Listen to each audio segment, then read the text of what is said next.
नमस्कार, मैं प्रियंका रावत। घर के बाहर खेलने निकले बच्चे हो या सुबह की सैर पर निकले बुजुर्ग, आज हर कोई डरा हुआ है। वजह है आवारा कुत्तों के झुंड, जो अब गली मोहल्ले के राजा बन बैठे हैं। काटने की घटनाएं लगातार बढ़ रही है।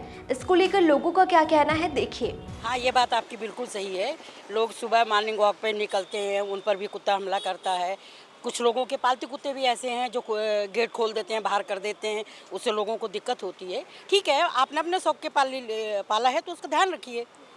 आप चैन के साथ घुमाइए, किसी पे हमला ना करे भाई, क्योंकि जंगली कुत्तों को तो नहीं रोका जा सकता है। वो बाहर हैं, वो काटते हैं, लेकिन जो पालतू कुत्ते हैं उन पे तो कंट्रोल किया जा सकता है। उनको आप अपने शौक के लिए पाले तो अपने हिसाब से उसको देख रेख करो। आपकी किसी शौक से किसी पड़ोसी को दिक्कत नहीं होनी चाहिए, तो इस पर ध्यान देना चाहिए कि जो पालतू कुत्ते जिनके पास हैं उनको इंस्ट्रक्शन दें कि भाई आप कुत्ता पाले हो तो कुत्ता आपका घर से बाहर नहीं आना चाहिए। जब बाहर लाओ तो आप सेफ्टी के साथ लाओ, किसी पे हमला ना करें। और बाकी जो आवारा कुत्ते हैं उन पर भी नगर निगम को ध्यान देना चाहिए। जो कुत्ते ज़रूरत से ज़्यादा हो गए हैं तो उनकी पैदावार पर भी ध्यान दें। और जो कुत्ते थोड़ा मेंटली लग रहे हैं कि वो पागल से हो गए हैं तो उनका भी कुछ इलाज करना चाहिए। कहीं छोड़ दें, कुछ कर दें, क्योंकि बच्चे स्कूल जाते हैं, बुज़ुर्ग मॉर्निंग वॉक पे निकलते हैं, तो इन सब पे हमला हो जाता है। मैंने कई बार देखा है ये। सरकार को सबसे पहले उन कुत्तों की नसबंदी करानी चाहिए कि अगर सरकार नसबंदी पहले ही करा देगी तो वो नहीं करेंगे। और फिर इनके लिए उन्हें सरकार को खाने पीने का अरेंजमेंट करना चाहिए। डॉगीज़ के लिए लोगों को प्रमोट करना चाहिए कि वो डॉगीज़ को खाना वगैरह खिलाएं। अगर आप खाना वगैरह खिला रहे हैं तो वो नहीं काटेंगे।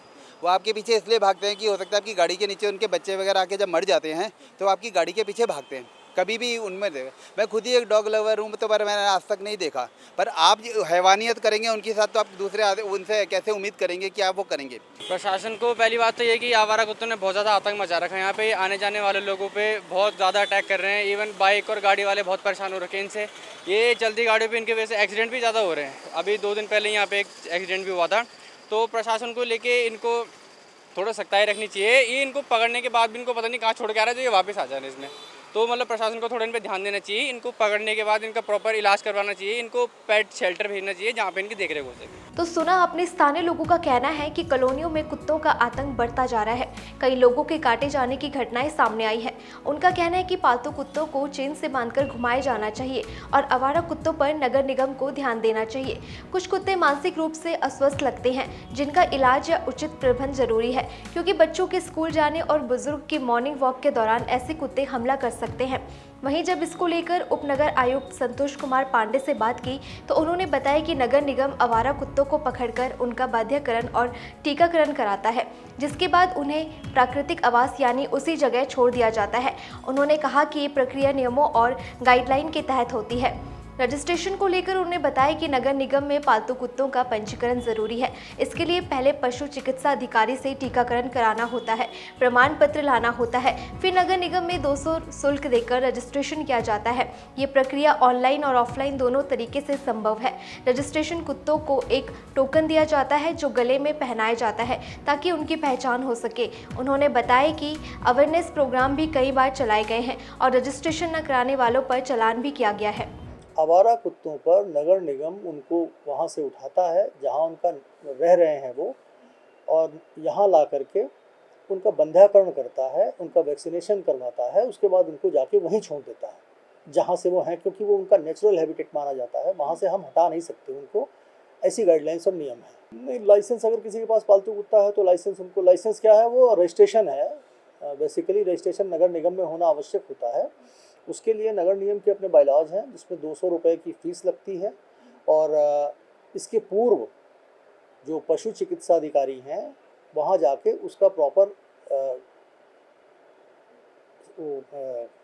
टीकाकरण किया जाना है, और टीकाकरण के उपरांत उनका प्रमाण पत्र ला के यहाँ नगर निगम को देना है। ये प्रक्रिया उनको ऑनलाइन भी कर सकते हैं और ऑफलाइन भी कर सकते हैं, लेकिन जब यहाँ से हम टोकन जारी करते हैं तो ऑफिस से जारी होता है। यहाँ के टोकन कलेक्ट कर लेंगे, वो कुत्ते के गले में बांध दिया जाता है। इससे पता चलता है कि ये कुत्ता एक तो इसका टीकाकरण हो चुका है और रजिस्टर्ड है। तो यही प्रक्रियाएं हैं जिसके कारण जो है जो लोग नहीं करते हैं उनके खिलाफ कार्रवाई भी होती है।